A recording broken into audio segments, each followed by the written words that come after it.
JDCap26 here, just do it just in Pearson Hobbies. And we have this shirt that's been faded by the wash, and we're going to redo this, and we'll show you how to revitalize that image. So stay tuned. So we're going to put this shirt on the base while that's heating up. Okay, so spread it out nice and smooth on the base, like this. Okay. Like that. And we're going to match the bottom to it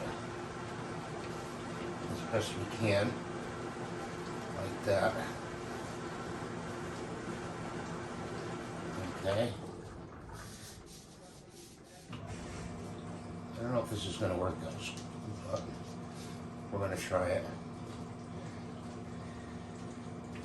We're printing over a print. Okay. The image may be a little bit bigger. So it's still heating up, guys. It's going to take some time. So take a break. Okay, so we got it up to temperature, and what we did was we cut the bottom of the edge to line it up, and we're going to lower the press, put it down, and hit the countdown button.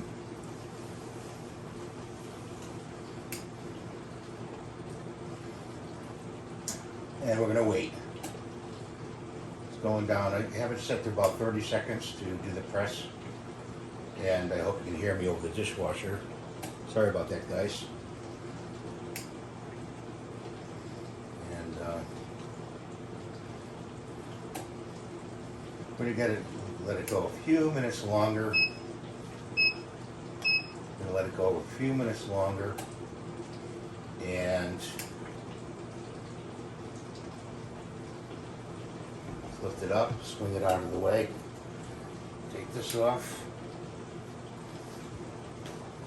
And then peel it back at a 45. Well, there we go. We didn't match it up quite as well. Kind of got double eyes. But that's how you do it. I didn't get a good match. He looks kind of funny. So, I don't know, it printed out a little bit unusual, you know. But you can double print on a shirt to revitalize it. So thanks for watching, and we'll see you in the next video. And I hope this helped you in some way. And thank you.